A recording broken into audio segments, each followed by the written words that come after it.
Thank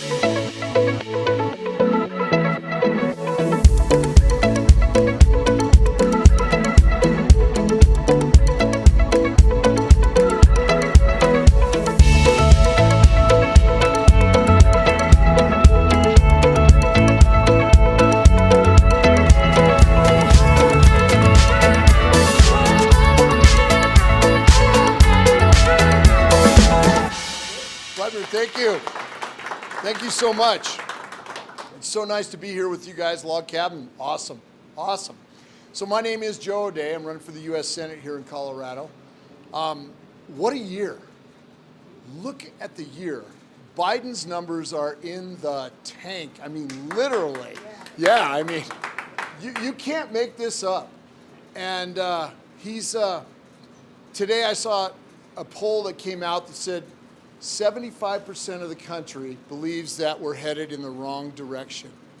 So I got that translated for me by my campaign guys. They said that's kick the bums out. We'll take whoever we can take, right? I'm a serious candidate for the U.S. Senate. I'm really excited to run. We've got an opportunity this year to replace Michael Bennet because we're going to tag him with 100% Biden. I get confused. Sometimes I say Michael Biden and sometimes I say Joe Bennet. They're one and the same. And I get a little confused. So if I stumble there, that's why, because they are together. He's a rubber stamp for the Democratic Party and the Democratic policies that are crushing Americans. And so as I go around in the state, a lot of people don't know me. I'm a first-time candidate. I'm not a career politician at all. This is my first run. I'm actually from Denver. Give you a little history, a little bio. I grew up in southeast Denver. I was adopted by a great family, a cop and my mom, who kept us in line. I grew up in southeast Denver, which is like Monaco and Yale, back before the roads were really paved back there. We ran horses in the fields where Bible Park is today. And I went to Mullen High School. At the time was a all-boys school run by brothers and nuns, so I understand corporate, what do they call it? Corporal punishment. Right, I mean, it's about holding you accountable. And so I got some of that. It was really good for me as a kid. Didn't know what I wanted to do, so I decided to go through the carpenter's apprenticeship here in Colorado, and I'm a carpenter by trade. And at that point, I met my beautiful wife. Celeste is here with us tonight. Give her a hand. She's a trooper. But I met her the old-fashioned way at a bar. You know, this is before you had all that stuff. And chased her on up to Colorado State University. She's way smarter than me. She's got 17 degrees. I got out of there just short of my construction management degree because we started our business. And we started building home remodels. We did driveways. We did whatever we could do to survive it. At that time, this is about 1986, and I think oil was somewhere around $8 a barrel. I mean, the economy had really tanked. And so we had to do what we had to do to provide a living for ourselves.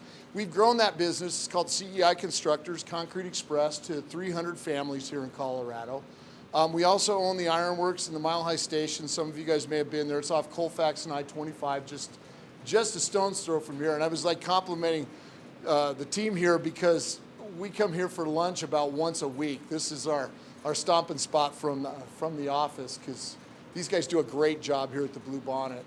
But I'm excited about our run, and people have said, Joe, you know, what is it that caused you you've had a very successful career. My wife and I have lived the American dream and really didn't have a reason to jump in other than I was so worried about the direction that our country is headed.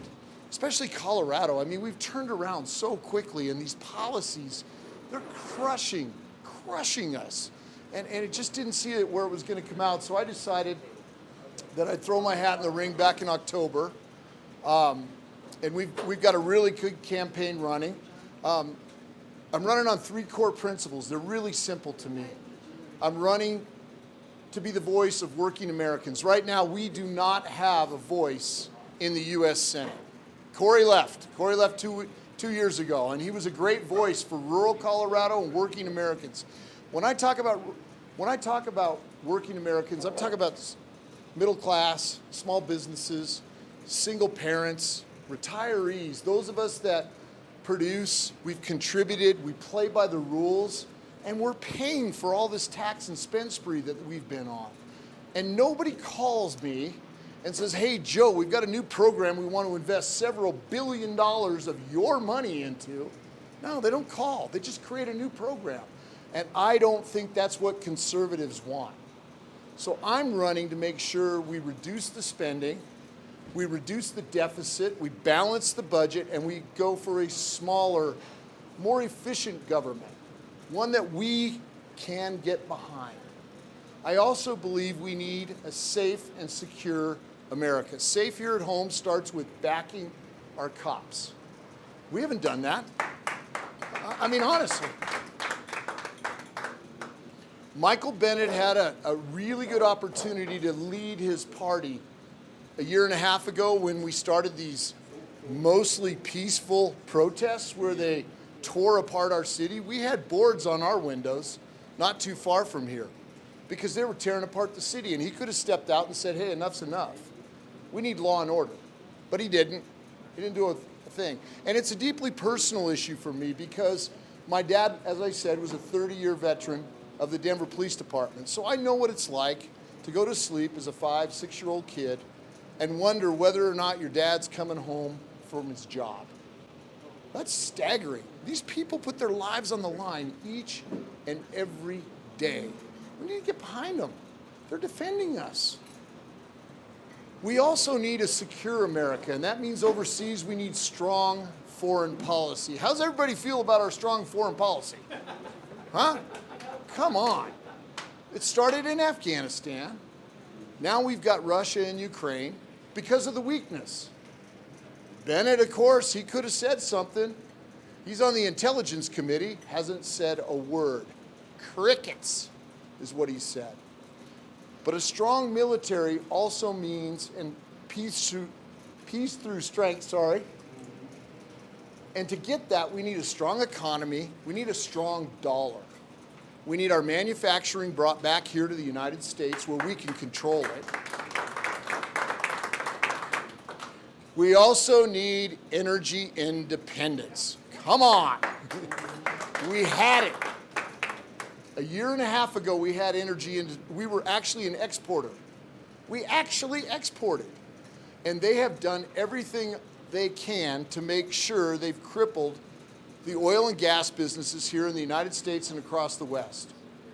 I don't know why, but Washington and Denver have demonized anybody with a pickup truck and tools. It started with mining, went on to oil and gas, right? Now they're on to the farmers and ranchers. Those guys are bad. Cattle are polluting the world. Come on. They hate construction guys. I own a construction company because we're just trying to provide nice housing for people that they can afford, but they put regulations on everything they do. So this year, it's going to be prosecuting the case against Michael Bennet, Joe Biden, and the Democratic policies, and we're going to pull us in every time we can too, because he's just as bad. They can't. All right, I'll debate that with you. I don't know. You're right. Polis is probably worse. Got to have these policies out of the way, and the way we do that is we're going to make the case to working Americans. We're going to talk to good Trump supporters. We're going to talk to really good moderate Republicans. We're going to talk to independents. And we're going to talk to those Democrats that are disenfranchised about the policies. $4.50 gas. It'll be easy. They'll be reminded twice a week when they fill up their tanks. It's 30% on the grocery bills. It's $100 on their heating bill. It's crime at an all-time high. We've had to change our policies at Mile High Station and make sure that we have 2 people close at night, because I can't have one of the girls close or one of the guys close and go out by themselves at 9, 10 o'clock at night or midnight and feel good about that. We've got crime at an all-time high. They've ripped off 4 or 5 cars out of our parking lot. There we go. It's perfect timing. That's the case we're going to make against Michael Bennet. We're going to be disciplined. We're going to run a great campaign. I've raised more money than any of the other Republicans in this race. We're off to a great start. We're going to win this primary here on the 28th. Hopefully you guys will spread the word about my campaign. I'm the only candidate that can beat Michael Bennet this November. I'm the only one. And I'm going to do everything in my power to make sure we do that. I want to thank all you guys for listening to me today. Hope I didn't stumble on it too much. With that, I can open it up to a couple questions if we need.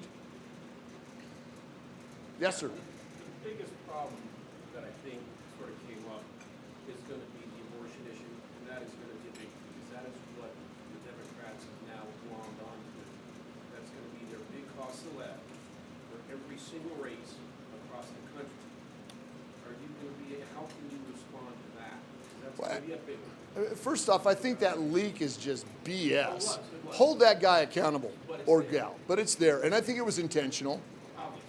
You know, the odds of what we have going on with their policies are all in our favor. And so in order to kind of level the playing field, they've leaked that for whatever it is. My wife and I have prayed over this issue. I'm not running on this issue. First off, I think social issues are not what's important to good working Coloradans right now. That's not why I'm running my race. But people have asked me, Joe, where are you going to be on this issue? They want to know. They want to know. And I can tell you that I believe we need limits on late-term abortion. What we have run here in Colorado is reckless. That's a terrible bill. Schumer ran the same bill here, a couple days ago. That's a terrible bill. But I also believe that we don't need limits early on in the pregnancy. I believe that is between a woman and her doctor. We talk about government and not growing government. We don't need government involved in everything in our lives. That's where I'm going to land on that issue. At the same time, I'm adopted. Okay, so this is a really personal issue for me. It really is. I do not know my biological mother or my father, but I know they must have been brave. They must have been incredibly strong people to summer of 1961 to have carried a full-term pregnancy and put me up for adoption. And for that, I'm thankful. And I really think the focus needs to be on adoption. And how do we make that easier? Is it a further tax break? Is it, what do we do with that to encourage that? Because that's really what it's about. And so that's where I'm going to land on the issue. Thank you.